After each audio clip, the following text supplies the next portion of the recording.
Ei, me fala uma coisa, uma criança no ventre da mãe pode ser cheia do Espírito Santo? Porque João Batista foi cheio do Espírito ainda no ventre da sua mãe. Ora, se um dos conceitos de ser cheio do Espírito é ter o seu sentimento modelado pelo Espírito, como que uma criança que não fala, que não pensa, que não raciocina, pode então ser controlada pelo Espírito Santo? Essas e outras questões serão respondidas nesta videoaula, então não percam. A paz, queridos, que bom estarmos aqui novamente no nosso programa semanal da Escola Bíblica Dominical para darmos sequência na nossa série de estudos bíblicos baseado no tema João Batista. Para quem não me conhece, eu sou o pastor Fábio Segantin. Se você é novo aqui no nosso canal, não perca a oportunidade. Aqui do lado tem um botãozinho vermelho onde você pode se inscrever no nosso canal, porque toda semana tem vídeo novo aqui. Maravilha? E não deixe também de compartilhar essa aula, de curtir ela e deixe o seu comentário aqui, porque isso é muito importante para nós. Ah, e não esquece também de me seguir tanto no Instagram quanto no Telegram, maravilha? Porque essas imagens que você vê aqui, eu posto lá no Telegram e no Instagram, maravilha? Lição de número 2, hoje nós vamos estudar um pouquinho sobre a infância de João Batista. Ora, João Batista me intrigou esses dias. Olha que eu tenho 25 anos de fé e eu nunca tinha pensado por que o Espírito de Deus encheu a vida de uma criança que ainda estava no ventre da sua mãe. Então isso é muito interessante. Lição de número 2, nós vamos tratar a infância e a educação de João Batista. A leitura bíblica em classe se encontra no Evangelho de Lucas, capítulo 1, do verso 39 ao verso 45, e depois pulamos para o verso 53 a 57 até o verso de número 80. Então eu preciso entender o seguinte: tópico primeiro diz assim: distinto dos demais profetas, tá? Por que ele foi um homem distinto? Porque ele foi diferente de todos os outros profetas, por algumas razões. Primeira razão, ele foi cheio do Espírito ainda no ventre da sua mãe.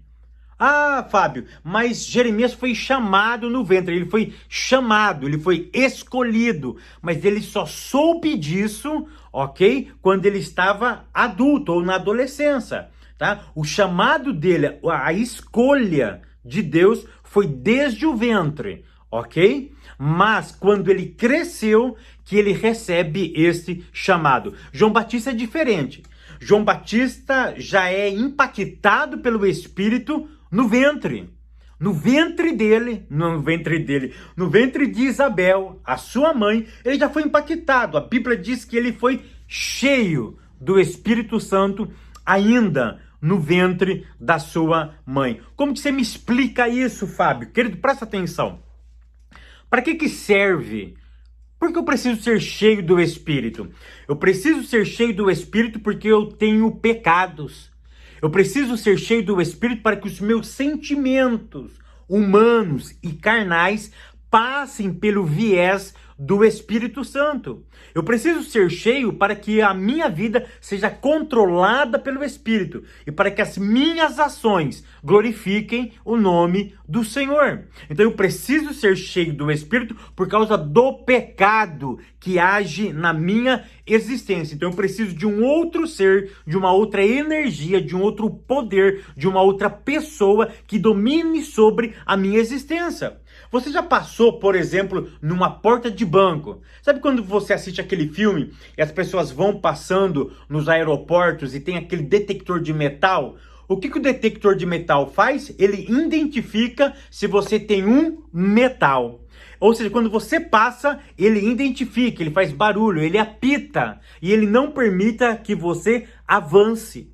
Então, olha só, o meu sentimento precisa passar pela porta do Espírito. Imagine que aquele detector de metal é o Espírito e o teu sentimento vai passar por aquela porta.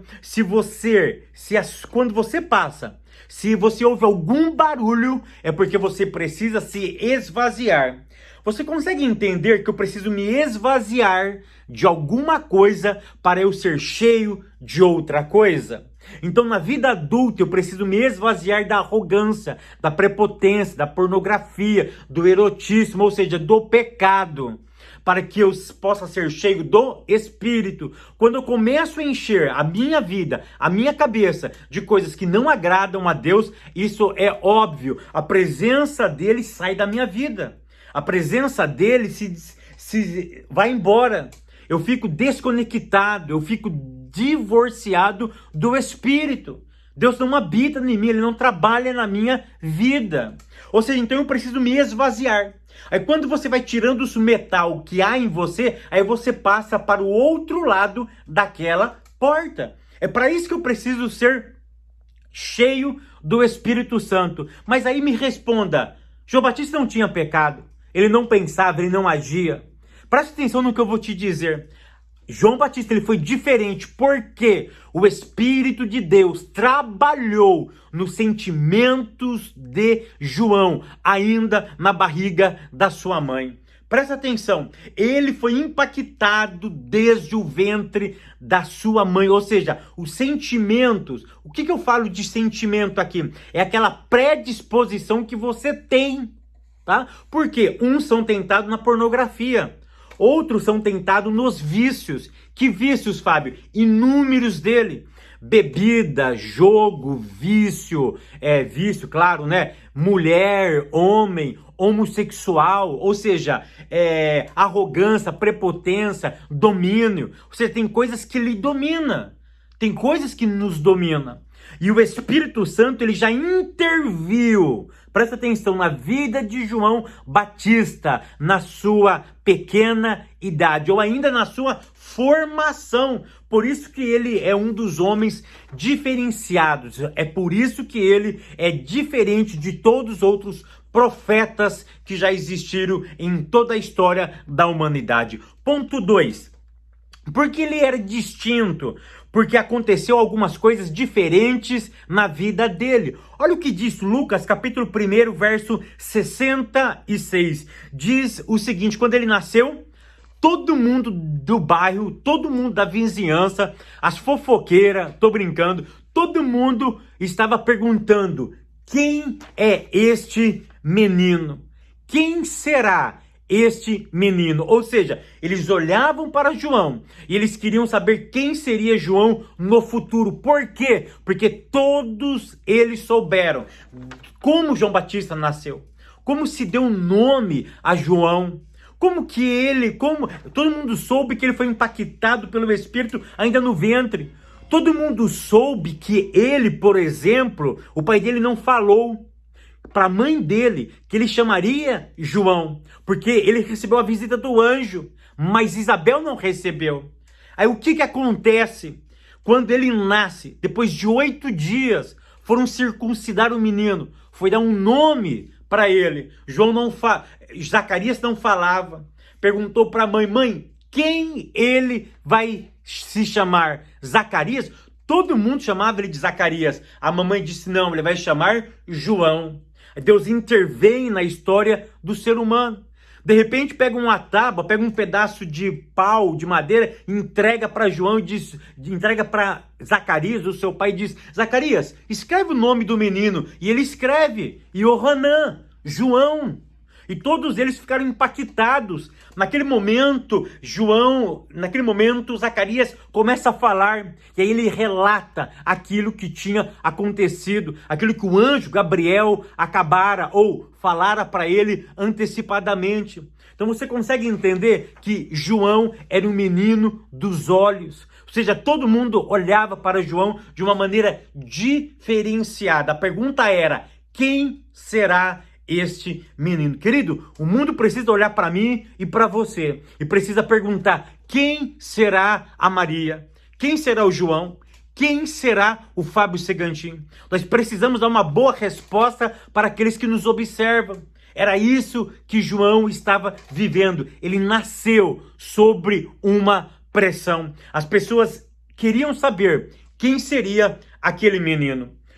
Porque ele era diferente dos demais profetas. Porque ele foi circuncidado. E na circuncisão foi dado um nome para ele. Eu já contei a história como foi dado o nome de João Batista, mas é tão interessante que quando ele foi circuncidado, foi dado um nome para ele. O que significa circuncisão, Fábio? Circuncisão é uma marca. Eu tenho um vídeo aqui, eu vou deixar aqui em cima o link, onde eu explico de forma detalhada o que é circuncisão. É quando pega uma parte do órgão genital masculino e faz um corte nele.